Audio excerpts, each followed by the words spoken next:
Hello all. September 11th, 2012. Well, let's just go right over to the news. Alright, Obama okayed the drilling of the pristine Chukchi Sea out here in Alaska and in Russia, in the pristine Arctic.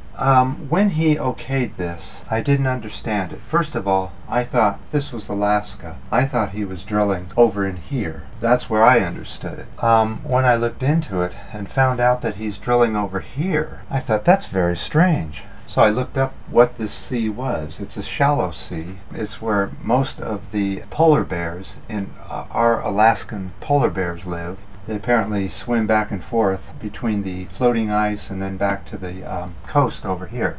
There's also walruses that live there. So far, because South Korea, which is down here, had an oil spill, apparently their oil made it all the way up into here and is now threatened over 24 different species with extinction just from that one oil spill.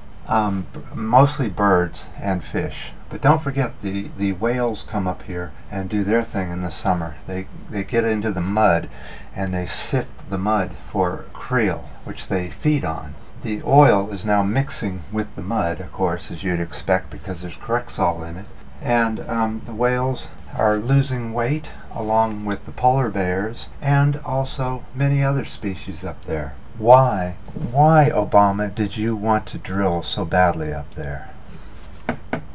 This is Russia.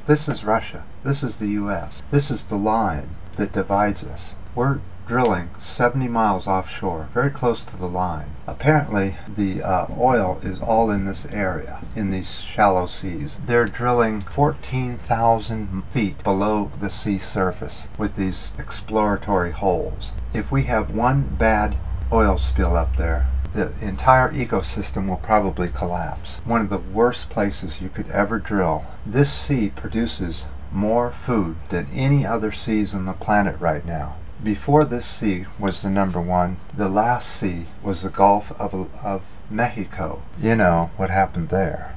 Now that sea is dying, and we're seeing massive die-offs of whales, porpoises, and small fish throughout that sea. Same thing will happen here if we have one single oil spill. What's the chances of that? About 100%. Okay, there's a video on Pink Barrio that goes with this article, and I'll link both of them on Pink Barrio, so you can do some more homework, especially on the ecosystem of that area and how fragile it really is and how important that area is. Oh, you're looking a little, oh there you go. You were a bit crooked. Alright, as we're going over to Studio 7, you know, I can't believe that the US, the kings of slant drilling with this fracking technology of theirs, are going right up to the Russian border and drilling for oil in a sea that is so important to our planet, and the CEOs of the oil companies saying it doesn't matter because humans don't go there anyway. Oh boy. Let's just go right over to the next news. Alright, we just made it to Studio 7. They've got it all really decked out, so let's just go into the next piece of news.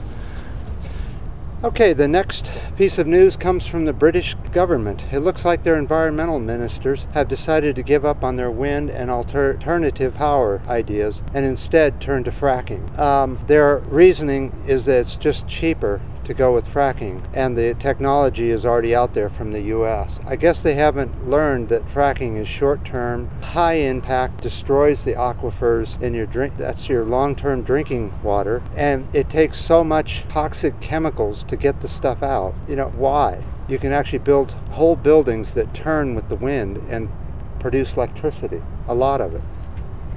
This seems to be the most favored shirt. Says vote pink, Pink Barrio.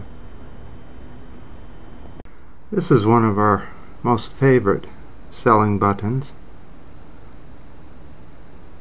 And this is another one. It's all in pink.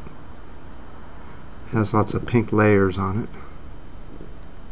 Okay, let's go check out barges in San Francisco Bay. Alright, it's clearing up, but it's been foggy, but it is warm. Alright, looks like we have 3 barges in the bay and one small, maybe inner bay barge. of some sort. And with that, let's go see what Brent Crude is up to. Okay, I think the speculators on the Brent Crude are trying to sew something up. It seemed like that. So I had to bring the numbers very close together just to get anything out of it all. Starts out at 114.8, kind of does the dip, comes back up to 114.8, does the dip, comes back up to 114.8, does the dip, dip, and then comes back right up to 114.8, goes up, down to 114.8. Still doesn't make any sense. And it looks sort of stable, so let's go see if gasoline has stabilized. An expensive gas station. Expensive gas station. Next, I wanted to talk to you about the numbers. If you don't understand what that means, just please go look at the last two videos and you'll understand what I'm talking about. So this is more for the people that are into the numbers. I haven't said anything for the last month or so, but I have been getting some signals. And at first I just thought it was the random noise, you know, from so many signals all at the same time at the same level. But I was searching down in the 80-meter band, and I noticed that those signals are much stronger down there, and there are a lot less of them.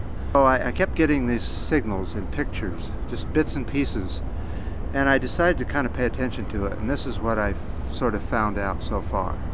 In 1940, apparently, between 3,000 and 5,000 people built a ship and took off. Now, at first I thought that they had just floated away somewhere on some island and they're still there today. And I wanted to know what the ship looked like, and I kept asking them, trying to send a signal back. And I finally got bits and pieces, but this is sort of what I got. It looks sort of like a ship with some kind of antenna thingy on the back here. And my pen is just about out. We're going to have an opening. I mean, look at that. It just isn't operating. Look at that. Ah, what a failure. So now I'll have to throw away all this for about a year's worth of work, of use. Then we wonder why we're running out of oil. We have 3,000 to 5,000. They left in 1940 on a ship that looks like this. However, apparently it wasn't out to sea, it was out to space. Now, apparently the one I'm in contact with, or I seem to be in contact with several, but the main one seems to be a Mrs. Maple gas.